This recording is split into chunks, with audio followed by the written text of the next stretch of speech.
CTS 도란노 성경교실 가족 여러분 안녕하세요. 안녕하세요. 저는 몇 년 전에 추석 연휴가 시작되려는 그런 저녁이었습니다. 꽝 하는 소리와 함께 탱크가 지나가는 우르르 하는 소리가 났어요. 5.1의 지진이 처음 올 때였습니다. 처음에는 지진인지도 모르고 상상력을 발휘하게 되어졌죠. 북한이 끝낸 미사일을 쏜 거 아니야 이거? 김정은이가 정말 미친 거 아니냐 그런 생각을 했어요. 조금 지나니까 휴대폰이 잉 하면서 울리면서 재난 문자가 오더라고요. 이때는 각자 이제 가족들이 따로 있었습니다. 그리고 이제 가족들이 한 자리에 모이게 됐습니다. 두 번째 지진이 오게 된 거예요. 이번에는 5.8이 오게 되어진 거예요. 더 큰 지진이 왔다는 것을 본능적으로 감지하고 다들 그냥 집 밖으로 튀어나갔어요. 그동안 우리가 방송을 통해서 들은 거 있잖아요. 지진이 오면 어떻게 한다 뭐 이런 것이 있어서 현관 밖으로 나갔는데 조금 진정되고 난 이후에 잠시 후에 심장이 쿵쾅거립니다마는 우리의 모습들을 살피게 되어졌습니다. 서로 차림을 확인하게 되어졌는데 우리 가족의 한 사람은 맨발로 다른 가족은 한쪽 발만 신발만 신고 있고 파자마 바람으로 그렇게 집 밖에 있는 모습, 우리 가족뿐만 아니라 다른 가족들도 그렇게 있는 모습들이 연출되게 되어졌죠. 그때 우리가 깨닫게 된 것이 있었습니다. 뭐냐면 이 땅이 그대로 있어주는 것이 얼마나 고마운 일인가. 땅이 그대로 있는 것이 얼마나 고마운 일인가. 그 땅이 흔들림에 임한 어떤 그 공포감은 이루 말할 수가 없었습니다. 근데 만일에요, 반대로 땅이 아니라 하늘이 흔들리면 어떨 것 같은가요? 오늘 본문이 바로 그런 상황인데 오늘 본문을 한번 보시면 오늘 본문의 사건은 요단강이 갈라지는 정도도 아니고 여리고성이 우르르 무너지는 정도가 아니고 아예 태양이 멈춰버리는 사건, 완전 우주쇼가 펼쳐지는데 땅의 사건이 아니고 하늘의 사건입니다. 자, 여호수아 10장 12절 14절 대목을 제가 중간에 한번 읽어볼게요. 태양아 너는 기브온 위에 머무르라. 달아 너도 아엘란 골짜기에 그리할지어다 하며 태양이 머물고 달이 멈추기를 백성이 그 대적의 원수를 갖기까지 하였느니라. 할렐루야. 물론 여기에 태양이 머물고 달이 멈췄다라는 것은 여기 성경에 나오는 것처럼 진짜로 태양이 멈춘 것 그거는 아니잖아요. 그죠? 태양은 원래 제자리에 있는 거예요. 우리 눈에는 태양이 동쪽에서 떠서 서쪽으로 지는 것 같고 뭐 일출이 있고 일몰이 있는 것 같습니다만 실은 태양은 언제나 제자리에 있죠. 지구가 도는 거잖아요. 지구가. 그런데 지구가 멈춰섰다라는 것인데 지구가 스스로 도는 것이 멈춰서면 어떤 일이 벌어질까요? 대단한 일이 벌어지는데 엄청난 재해가 벌어집니다. 하다못해 우리가 뭐 자동차를 달리는데 시속 100km로 달리는데 갑자기 그 브레이크를 밟으면 그 안에 탄 사람이 어이쿠 하고 그냥 쾅 하고 이렇게 몸이 쏠리고 그렇지 않습니까? 근데 지구의 자전 속도가 얼마냐? 이거는 시속이 아니고 초속입니다. 초속 465m. 그러니까 우사인 볼트보다 50배 정도 더 빠르게 그냥 이게 멈춘다고 생각해 보십시오. 엄청나죠. 자전만이 문제가 아니고 공전도 문제예요. 공전 속도는 어떻게 되냐? 초속 30km입니다. 이렇게 돌던 지구가 갑자기 멈춰서면 지구상의 폭풍이라든지 해일이라든지 지진이라든지 대재앙이 일어나는 것은 이게 일반적인 학자의 견해예요. 근데 오늘 본문에 보니까 이러한 재앙의 어떤 묘사들이 보이지가 않아. 성경에 보니까 뿐만 아니라 13절을 제가 마저 읽어드리면 이렇게 됩니다. 태양이 머물고 달이 멈추기를 백성이 그 대적의 원수를 갖기까지 하였느니라. 야살의 책에 태양이 중천에 머물러서 거의 종일토록 속히 내려가지 아니하였다고 기록되지 아니하였느냐. 종일토록 속히 내려가지 아니하였다라는 것을 봐서 아주 천천히 속도가 줄어든 것이라고 추측이 되어집니다. 그래서 이제 뭐 경미한 어떤 재해들이 있었을 것이라고 추측이 되어져요. 하여튼 간에 엄청난 재앙이 일어나든 경미한 재앙이 일어났든 간에 사람들 앞에는 이게 태양이 멈춘 것처럼 느껴졌던 거죠. 그런데 중요한 건 누구를 위해서 하나님이 태양을 멈춰 세웠냐라는 거죠. 이게 요단강을 건너는 이스라엘 위해서가 아닙니다. 지금 여리고 성을 함락하기 위해서 멈춰 선 것도 아니에요. 이게 누구를 위해서 태양을 멈춰 세웠냐면 기브온 주민들을 위해서 멈춰 세웠습니다.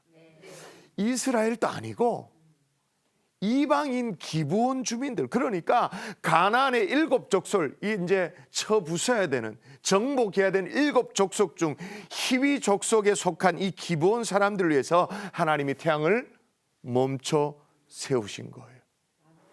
아니, 하나님이 왜 그렇게 하시나? 이스라엘 백성들도 아닌데. 더군다나 지금 기브온 족속들은 어떤 거냐면 성경을 읽어보면 아시겠습니다만은 자신이 이제 정복 당해서 멸망당할 것을 이제 걱정해서 이 가나안 7 족속이라는 것을 숨기고 멀리서 온 어떤 사람들 것처럼 이제 이스라엘 백성들하고 화친을 청했습니다. 또 이 이스라엘 백성들하고 여호수아는 순진하게 멀리서 온 사람인 줄 알고 화친을 받아주었어요. 그랬던 기브온이에요. 약삭 빨랐던 거죠. 그런데 이런 기본을 위해서 원군을 보내줄 뿐만 아니라 태양까지 멈춰 세운 거예요. 하나님이 그렇게까지 하실 이유가 있는가? 첫 번째, 하나님의 백성을 지키는 이게 영적 전쟁이었기 때문이에요. 기본이 이스라엘의 화친을 청했다는 소식이 전해집니다. 그러니까 가나안의 남부에 어떤 거민들이 이제 연합 전선을 구축해서 배신자라고, 우리를 배신했다고 치려고 올라오는 거예요. 그게 여호수아 10장 3절 4절이 있는데 제가 한번 읽어볼게요. 예루살렘 왕 아도니 세덱이 헤브론 왕 호합과 야르몬 왕 비람과 라기스 왕 야비야와 에글로 왕 드빌에게 보내어 이르되 내게로 올라와 나를 도우라. 우리가 기브온을 치자. 이는 기브온이 여호수아와 이스라엘 자손과 더불어 화친하였음이니라. 이에 기브온이 원군을 총해 가지고 여호수아 군대가 이제 출전을 하게 된 거예요. 그런데 이 전쟁이 여호수아가 왜 출전했을까요? 의리를 지키려고 화친을 맺었으니까? 뭐 여호수아는 그랬을 수도 있겠죠. 사나이가 한 입으로 두 말을 할 수 없으니까 평화 조약을 맺었으니까 그렇게 했을 수도 있습니다. 그러면 왜 하나님은 이 출전한 여호수아 군대에게 그때 여호와께서 여호수아에게 이르되 그들을 두려워하지 말라. 내가 그들을 내 손에 넘겨주었으니 그들 중에 한 사람도 너를 당할 자가 없으리라 하신지라. 고작 기본을 위해 가지고 하나님 왜 이러시냐는 거죠. 하나님 왜 그렇게, 그럼 해픈 분인가? 아무나 도와주고 아무를 위해서도 태양을 멈추고 그렇게 해픈 분이셨는가? 여러분 잘 보십시오. 기본이 여호수아 이스라엘 속였습니다마는 적어도 그들 속에 어떤 믿음이 있었냐면 여호수아 9장 24절 제가 읽어드리겠습니다. 이렇게 나옵니다. 당신의 하나님 여호와께서 그의 종 모세에게 명령하사 이 땅을 다 당신에게 주고 이 땅의 모든 주민을 당신 앞에서 멸하라 하신 것이 당신의 종들의 분명히 들림으로 당신들로 말미암아 우리의 목숨을 잃을까 심히 두려워하여 이같이 하였나이다. 왜 우리를 속였느냐고 물으니까 이제 이렇게 대답하는 거예요. 지금 누구에게 손들고 나왔냐면 여호수아 앞에 손들고 나온 게 아니라 여호와 하나님 앞에 기본 족속이 손들고 나온 거예요. 물론 속인 대가로 일평생 나무를 패고 물깃는 자로, 그래서 이제 이스라엘 백성들의 거의 노예처럼 그렇게 있을 수밖에 없도록 그렇게 되어집니다만은 하나님의 백성으로 이제 받아들여 준 거예요. 이게 도무지 믿어지지가 않을 수 있는데 세월이 흘러서 다윗 시대에 3년간 기근이 있었습니다. 이게 그냥 기근이 아니고 징계에 해당되는 기근인데 그 원인이 뭐였다라고 사무엘하에 기록되어 있냐면 이렇게 나와요. 사무엘하 21장 1절에 보면 다윗의 시대에 해를 거듭하여 3년 기근이 있으므로 다윗이 여호와 앞에 간구하매 여호와께서 이르시되 이는 사울과 피를 흘린 자 그의 집으로 말미암으니 그가 기브온 사람을 죽였습니다. 기브온 사람을 죽였기 때문에 하나님께서 3년간 기근을 허락하신다. 괘씸하게 여긴 거죠. 내가 하나님의 백성 삼았는데 왜 너희들은 핍박하느냐. 자, 이제 다시 여러분에게 묻겠습니다. 이제 기브온 사람들이 이방 족속입니까? 하나님의 백성이 된 것입니까? 하나님의 백성이 된 거죠. 원래는 이방 족속이었습니다마는 이제 하나님의 그늘 안에 들어온 하나님의 백성이 되었던 거예요. 우리는 이렇게 생각해요. 하나님이 기껏 이방이었던 이 기본을 해서 태양을 멈추셨는가? 야, 그건 과하다. 그게 아니에요. 하나님은 내 백성 삼은 기본 족속을 위해서 내가 태양을 멈춘다. 내가 내 백성을 지키는 너네들이 왜? 이렇게 말씀하실 거예요. 그러므로 지금 이 전쟁은 그냥 정복 전쟁이 아니고 하나님이 하나님의 백성을 지키는 영적 전쟁인 거죠. 자, 지금 가나안 남부의 연합군도 보세요. 목표가 누구냐 하면 여호수아 10장 4절을 다시 읽어드리면 내게로 올라와 나를 도우라 우리가 기본을 치자. 이는 기본이 여호수아와 이스라엘 자손과 더불어 화친하였음이니라. 그러니까 하나님의 백성이 된 기본을 치는 것이 목적인 것들. 멀쩡하게 자기 똘마니 노릇하고 종노릇하고 있었는데 같은 패거리로 막 그렇게 놀고 있었는데 어느 날 막 정신을 차리고 하나님의 백성이 되니까 마귀가 속이 뒤집어지는 거예요. 그걸 치러 온 거예요. 그래서 하나님이 어떻게 하시냐면 11절에 보면 여호와께서 하늘에서 큰 우박덩이를 아세가에 이르기까지 내리심에 그들이 죽었으니 이스라엘 자손의 칼에 죽은 자보다 우박에 죽은 자가 더 많았더라. 자, 여기 보니까 누가 쳤다고 말합니까? 여호와께서 칼에 죽은 자보다 뭐에 죽은 자가 더 많다고 했다고 말하냐면 우박에 죽은 자가. 더 나아가서 이 영적 전쟁에서 태양을 멈추시기까지 누구를 위해서? 금방 하나님의 백성이 된 소위 말해서 새 가족을 위해서. 이방 족속이었는데 하나님의 백성이 된 새 가족을 위해. 이 기브온 사람들을 위해서 하나님이 그렇게 하셨던 거죠. 우리는 그렇게까지 하나님이 하시는 것이 이해도 사실 잘 안 되고 썩 달갑지도 않지만 하나님 똑같이 하나님의 자녀로 기브온을 대접하셨을 것입니다. 자, 이게 우리에게 엄청난 축복이 됩니다. 우리도 하나님 몰랐잖아요. 우리도 이방인이었잖아요. 그랬던 이 우리들을 하나님의 자녀 삼아 주신 그 사랑을 기브온을 하나님의 백성 삼으신 이 하나님을 통해서 우리가 다시 확인하게 되어지는 거죠. 자, 그러면 결국 태양을 누구를 위해서 멈추셨는가? 이방인이었지만 하나님의 백성된 나와 같은 자를 위해서 하나님께서 태양을 멈추어 세우셨던 거죠.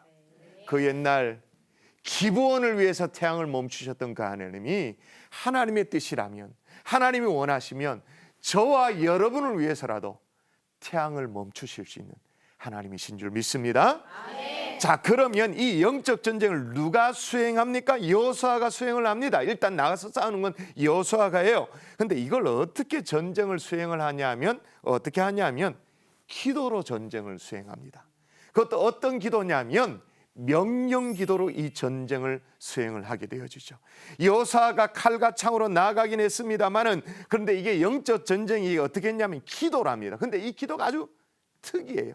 12절에 보면 이런 대목이 나옵니다. 여호와께서 아모리 사람을 이스라엘 자손에게 넘겨주시던 날에 여호수아가 여호와께 아뢰어라고 분명히 여호수아가 여호와께 아뢰어 이제 기도가 시작되었다라고 알립니다.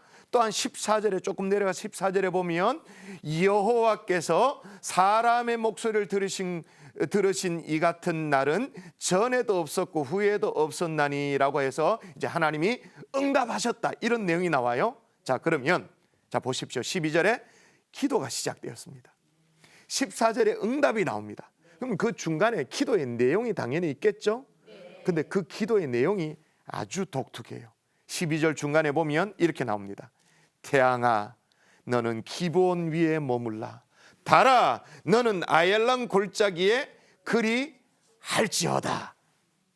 하나님께 기도로 시작한 이후에 갑자기 뭐라고 말하냐면 태양에게 그리고 달에게 명령을 하고 있는 거예요.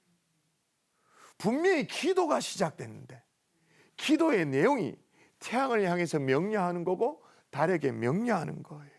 그렇게 얘기하는 거예요. 그러므로 영적 전쟁에 나아가 여호수아가 드린 기도가 뭐냐? 무슨 기도냐? 명령 기도인 거죠. 여러분 아세요? 명령 기도라는 걸 좀 들어보셨나요? 이게 좀 생소할 수 있어요. 우리에게 좀 잊혀진 기도예요. 그러나 여러분 이게 무슨 명령 기도 그러니까 이게 조금 뭐 귀신 푸닥거리 하는 것 같고 무당 뭘 하는 것 같고 뭐 그런 느낌이 드는데 예수님도 이 기도를 자주 사용했던 기도예요. 마태복음 8장에 보면 예수님과 제자들이 배를 타고 가시는데 바다에 큰 노을이 일어납니다. 물결이 막 배에 막 들이닥치게 되어졌습니다. 그때 제자들이 예수님께 주여 구원하소서 우리가 죽게 되었습니다 라고 하니까 예수님께 일어나서 어떻게 했냐면 예수께서 일어나서 바람과 바다를 꾸짖으시니 아주 잔잔하게 되었거늘 그렇게 나옵니다. 죽은 나사로가 있었습니다. 죽은 나사로 살릴 때도 마찬가지입니다. 무덤에 가서 먼저 감사의 기도를 올려드리죠. 아버지여 내 말을 들으신 것을 감사하나이다. 아버지께서 나를 보내신 것을 그들로 믿게 하려 함이니이다. 감사 기도를 드리고 이어서 죽은 나사로를 향해 명령합니다. 이 말씀을 하시고 큰 소리로 나사로야 나오라 명령하셨잖아요. 예수님도요 자주 명령 기도를 사용하셨어요. 자 그러면 이쯤에 우리는 그런 생각합니다. 예수님은 전능하신 하나님의 아들이시니까 또 하나님이시니까 명령 기도고 무슨 기도고 다 할 수 있는 거지 우리는 아니잖아 그렇게 생각할 수 있습니다. 그런데 여러분 제자들도 예수님의 명령 기도를 배워서 그대로 했다는 거 아십니까? 사도행전 3장에 보면 베드로와 요한이 제9시 기도 시간에 성전에 올라갑니다. 성전 미문에 구걸하던 안진뱅이를 만나게 되어졌어요. 그때 이들이 한 기도 제가 한번 읽어볼게요. 사도행전 3장 6절인데 은과 금은 내게 없거니와 내게 있는 것을 내게 주노니 나사렛 예수 그리스도의 이름으로 일어나 걸어라. 명령인 거예요. 베드로만 명령 기도를 배운 것이 아니고 바울도 마찬가지예요. 사도행전에 보면 루스드라의 안진뱅이로 태어나서 걸어본 적이 없던 사람을 만나게 되어집니다. 이제 복음을 전합니다. 복음을 전하던 중에 그 안진뱅이 안에 믿음이 있다는 걸 이제 보게 되어진 거죠. 바울이 보게 되어진. 그때 어떻게 하냐면 큰 소리로 이르되 내 발로 바로 일어서라 하니 그 사람이 일어나 걷는지라. 자 보세요. 주님이 가르쳐 주신 이 명령기도 제자들도 했습니다. 사도들도 했습니다. 그 모든 이 제자들과 사도들이 배워서 했던 이 명령기도 우리도 회복할 수 있기를 주의 이름으로 부탁드립니다. 우리도 해도 됩니다. 할 수 있어요. 리차드 포스터가 쓴 아주 베스트셀러였던 기도라는 책에 보면 거기에 권세 있는 기도라는 제목이 글이 나오는데 제가 한번 읽어드릴게요. 책 내용입니다. 나는 이런 기도 방법을 수년 전 우연히 시도한 적이 있다. 우리 집 장남 조엘은 어린 시절 끊임없는 보살핌에도 불구하고 종종 귀가 감염이 되곤 했다. 너무 아파 고통스러워할 때면 우리는 아이와 함께 밤을 새기 일쑤였다. 그러나 어느 날 내가 밤을 샐 차례가 되었을 때 나는 생각해낼 수 있는 기도란 다 해보았다. 그러나 아무런 도움이 되지 못하는 것 같았다. 그때가 새벽 4시경이었는데 나는 아이의 귀를 내 어깨에 기대게 하고 마루를 이리저리 거닐면서 이 아이가 가슴이 찢어진 듯한 울음을 그치고 잠이 들 수 있도록 그렇게 기도했었다. 고통이 가라앉기를 소망했다. 나는 지쳤고 절망하고 있었다. 그런데 갑자기 이 고통을 향해 직접 말해야 되겠다라는 생각이 얼핏 들었다. 그 생각이 좀 이상한 것 같았지만 나는 조용히 그 고통에게 말하였다. 우리에게 조엘의 귀가 감염되었다라는 사실을 알게 해줘서 고맙다. 우리는 그것을 치료하기 위해 할 수 있는 최대한의 의학적인 치료를 시행하고 있다. 우리가 메시지를 받았다. 그러므로 너는 고통의 신호를 더 이상 이 아이의 귀에게 보낼 필요가 없다. 이제 예수 그리스도 이름으로 명하노니 고통아 멈추어라. 그러자 즉시 조엘의 울음소리와 보채는 소리가 멎었다. 그 아이는 머리를 내 어깨에 기대고 깊은 잠에 빠졌다. 이 일이 너무나도 갑작스럽게 너무나도 완전하게 일어났기 때문에 나는 깜짝 놀랐다. 그 아이가 그날 나중에 잠이 깨었을 때 보니 감염된 귀는 완전히 나아 있었다. 할렐루야. 여러분, 우리 속에도 이런 명령 기도가 회복되었으면 참 좋겠습니다. 태산아 물러가라 하는 거예요. 질병아 물러가라.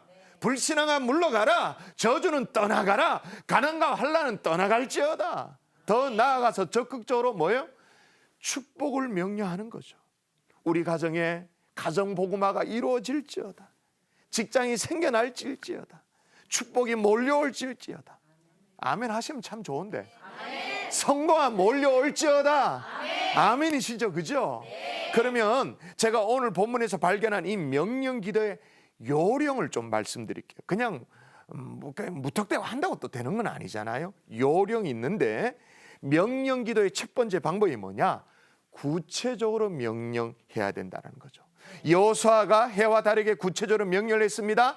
해에게는 기브온 위에 머물라고 말했고, 또 달에게는 아얄란 골짜기에 머물라고 명령을 했습니다. 여러분, 우리 주님도 나사로에게 이제 명령 기도를 할 때 그냥 나오라고 하지 않았어요? 어떻게 나오라고 말했죠?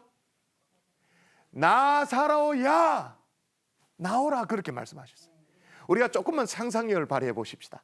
그냥 이렇게 무덤이 있는데 말이에요. 공동묘지 같은 무덤이 있는데 우리 주님이 그냥 나오라고 말했으면 어떤 일이 벌어졌을까? 이게 지금 아비규환이 됐지 않았을까? 막 그냥 모든 무덤이 막 열려가지고 벌떡벌떡 살아나면 이게 지금 이상해지잖아. 어떻게 해요? 나사로야 나오라. 구체적으로 명령해야 된다는 거죠. 두 번째 명령 방법은 뭐냐? 사람에게 하듯 명령해야 된다는 거예요. 우리는 어떤 상황이나 질병이나 영적 전쟁 가운데 있는 어떤 마귀를 대할 때 어떻게 해야 될지 모르고 그렇게 주저앉아 있을 때가 있어요. 그런데 명령 기도를 할 때는 마치 의인하듯이, 사람이 하듯이 그렇게 할 지혜가 필요한 거죠. 마치 사람에게 대하듯이. 여러분, 예수님도 이제 바람을 꾸짖을 때, 풍랑을 꾸짖을 때 마치 사람을 꾸짖듯이, 귀신을 내쫓을 때도 사람에게 하듯이 그렇게 했어요. 그리고 병마를 향해서도 명령하시는 거죠. 귀신을 향해서도 명령하시는 거예요. 여러분이 사업이 잘 안 되십니까? 사업을 의인화해서 사람처럼 대하면서 사업을 향해서 명령하는 거예요. 형통을 명령하는 거예요. 어려운 인간관계 고통, 그걸 향해서도 인간관계가 풀리도록 명령하는 거예요. 때로는 또박또박 조용히 사람에게 얘기하듯이 정확하게 선포하며 기도하는 거예요. 인생의 문이 계속 열리지 않아서 막힌 분들이 계십니까? 인생의 문아 열릴지어다. 아멘. 좋은 만남의 문아 열릴지어다. 아멘. 아멘이시죠? 네. 마지막 세 번째 명령 기도의 방법이 있습니다. 대의 명분을 가지고 명령하라는 거예요. 오늘 본문에 나오는 이 여호수아가 어디 구석텅이에서 그렇게 한 게 아니에요. 오늘 본문의 12절을 보면 이렇게 나옵니다. 여호수아가 여호와께 아뢰어 이스라엘의 목전에서 이르되, 무슨 말이에요? 공적인 자리에 나와서 명령을 한 거예요. 우리는 인생합니다. 안 되면 어쩌려고. 그렇게 명령했는데 안 되면 야, 그거 참 우스하고 정말 부끄러울 텐데 야, 그런 거 생각하지 않아요. 왜 그러냐? 대의 명분이 있는 기도였기 때문에. 하나님이 이루어 주시면 하나님이 영광 받으시고, 그게 이루어지지 않는지 할지라도 우리에게 뭔가 그런 게 아니니까, 부끄러울 게 아니니까, 설사 응답이 되지 않더라도 부끄러움이 없는 대의 명분이 있는 기도였다, 그 말인 거예요. 네. 말씀의 결론을 맺을게요. 하나님이 누구를 위해 태양을 멈추셨다고요? 이 엄청스러운 우주쇼를 누구를 위해서 일으키셨다고요? 사실은 이방인이었던 기브온 족속을 위해서. 이게 우리에게 은혜가 되어지는 거예요. 우리도 이방인이었으니까. 그러므로 하나님이 기브온을 위해서 태양을 멈춰 세우셨던 것처럼 하나님의 뜻하신 바가 있다면 우리를 위해서도 태양을 멈춰 세울 수 있는 분이신 줄 믿습니다. 이 영적 쟁쟁을 수행하는데 여호수아를 앞장 세우면서 여호수아가 했던 것은 기도였습니다. 명령 기도였습니다. 근데 명령 기도 어떻게 했다고요? 구체적으로 사람에게 하듯이, 그리고 대의 명분 있는 기도로 하나님 앞에 나아가는 주의 종들 될 수 있기를 주 예수 이름으로 축복합니다.